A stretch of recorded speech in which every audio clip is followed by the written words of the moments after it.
दोस्तों, भरत तिवारी के एनकाउंटर के मामले में सम्राट चौधरी की सरकार ने यह बातें स्वीकार लिया है कि भरत तिवारी का एनकाउंटर नहीं हुआ था, भरत तिवारी की हत्या की गई थी। वो भी हत्या बिहार एसटीएफ ने किया था और इस हत्या के मामले में अब जो है वो बड़ी कार्रवाई होगी। गोली चलाने वाले एसटीएफ के जवान को गिरफ्तार करके पहले ही जेल भेजा जा चुका है। लाजमी है कि अब एसडीपीओ जगदीशपुर जो तब के थे उनके विरुद्ध कार्रवाई होगी। एसडीओ को भी इस पूरे मामले में आरोपी बनाया गया है, उनके विरुद्ध भी कार्रवाई होगी। लेकिन एक बड़ी बात बता रहे हैं कि आज इतने लंबे समय के बाद 17 जून 2026 को यह घटना घटी थी भोजपुर के शाहपुर थाना क्षेत्र के बिलौटी गांव में। आज सरकार ने स्वीकारा है, लगभग 2 महीने पूरे होने वाले हैं, कि हां, भरत तिवारी की एनकाउंटर नहीं बल्कि हत्या हुई थी। वो भी राज्य के मुख्यमंत्री ने बाकायदा इस बात की जानकारी दी है कि जो न्यायिक आयोग के रिपोर्ट आए हैं, जो सरकार ने कमेटी गठित की थी, उस रिपोर्ट के आने के बाद जो अंतरिम रिपोर्ट है, उस रिपोर्ट के आधार पर मुख्यमंत्री ने इस बात की घोषणा की है कि भरत तिवारी के परिवार को न सिर्फ आर्थिक सहायता दी जाएगी बल्कि एक व्यक्ति को सरकारी नौकरी भी दी जाएगी।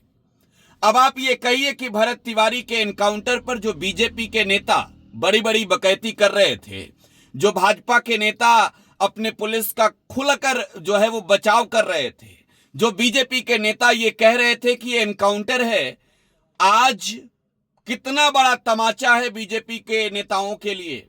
क्योंकि आज उन्हीं की सरकार ने, जब न्यायिक आयोग की रिपोर्ट आई है, तो ये माना है कि भरत तिवारी नाम के व्यक्ति का एनकाउंटर नहीं हुआ था बल्कि एनकाउंटर के नाम पर उसकी हत्या की गई थी। अब बड़ी बात यह है कि सरकार का ये जो है वो पहला सरेंडर है। भरत तिवारी ने तो सरेंडर किया था, सरेंडर के बाद उसकी गोली मारकर हत्या कर दी गई।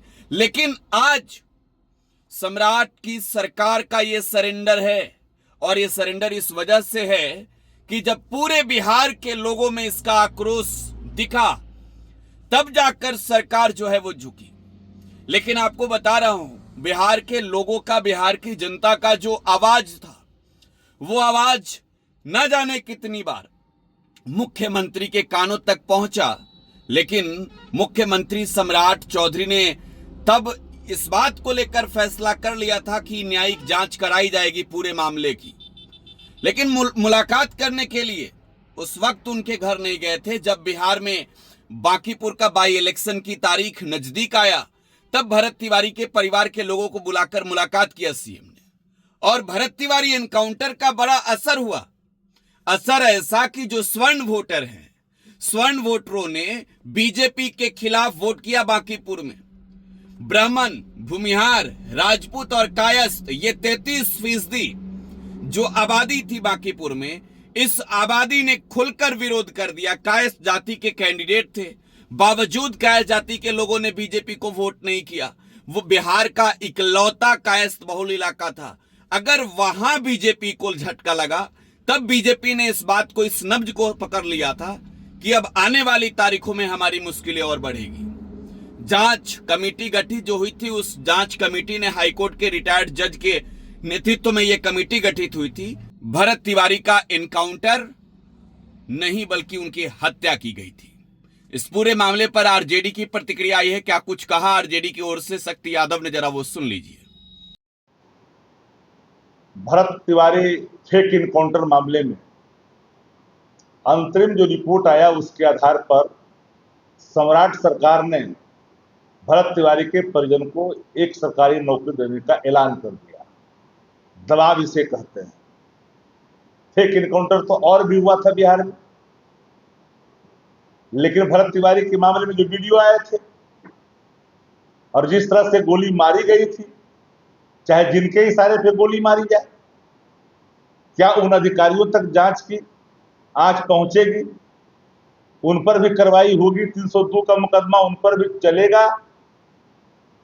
हालांकि रामधन, उसके पहले रामधन यादव की फेक एनकाउंटर जो उनके परिजन का आरोप है भाई, थाने से पीछे ले जाकर के गोली मारी गई, लेकिन लोग उसको अपराधी घोषित कर दिया।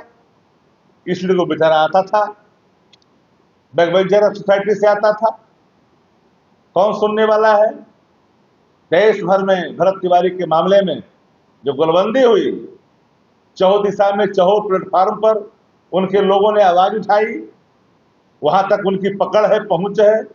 आखिर सरकार को झुकना पड़ा, सम्राट चौधरी को झुकना पड़ा। तो जब आपने मान लिया ये फेक इनकाउंटर है, तो आप बिहार की जनता से, देश की जनता से सम्राट चौधरी जी माफी मांगेंगे कि नहीं मांगेंगे?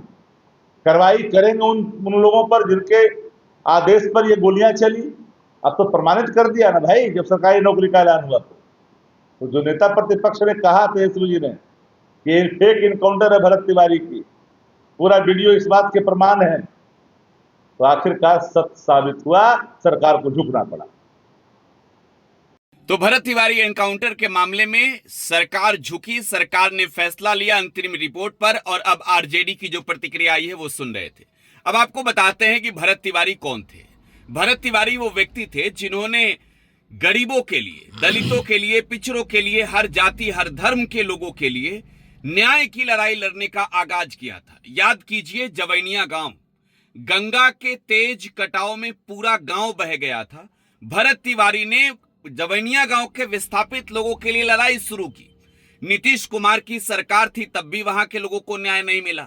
सम्राट चौधरी की सरकार आई। भरत तिवारी वो व्यक्ति थे जिन्होंने सरकार के अधिकारियों के दरवाजे पर न जाने कितनी बार जवैनिया गांव के लोगों को न्याय दिलाने के लिए, आश्रय दिलवाने के लिए, उनको जीवन जीने में कोई तकलीफ ना हो इसके लिए पक्का मकान या फिर कच्चा मकान, पानी की व्यवस्था, हर प्रकार की सुविधाओं के लिए वो लड़ाई लड़ रहे थे। और भरत तिवारी ने जब सरकार सिस्टम से सवाल पूछा, जवैनिया गांव के लोगों के लिए आवाज उठाया, तो वो अधिकारियों के नजर में गिर गए। एक वक्त एक हालात ऐसा आया जब भोजपुर की पुलिस भरत तिवारी के घर पहुंची तो वो व्यक्ति अपने हाथों में पिस्टल लिए था। उस व्यक्ति ने पिस्टल उठाने के पीछे की वजह बता दी कि ऐसे लोग जो सिस्टम में भ्रष्ट हैं, इन लोगों से लड़ने के लिए अब तो हथियार उठाने पड़ेंगे। लेकिन उस व्यक्ति को इस बात के लिए बधाई मिली कि भरत तिवारी ने लड़ाई लड़ी, जान गंवा दी उस व्यक्ति ने, इसलिए उस व्यक्ति को कहा गया कि वो शहीद हुए। लेकिन बड़ी बात यह है कि भरत तिवारी ने पुलिस के समक्ष आत्मसमर्पण किया था। भरत तिवारी को 17 जून को गिरफ्तार करने गई जब कई थानों की पुलिस ने एसटीएफ के साथ मिलकर चारों तरफ से घेर लिया, तब भरत तिवारी ने कहा कि आप इस बात के लिए वादा कीजिए कि नेता वादा करेगा तो झूठा वादा नहीं करेगा। इस बात के लिए वादा कीजिए कि न्याय लोगों को मिलेगा। और उस व्यक्ति ने आत्मसमर्पण कर दिया। एसटीएफ ने AK-47 से गोली मारी, उसे हत्या कर दी गई उसकी। और इसी के साथ भोजपुर के शाहपुर के बिलौटी गांव से भरत तिवारी की हत्या के बाद सरकार के खिलाफ जनता की लड़ाई शुरू हुई।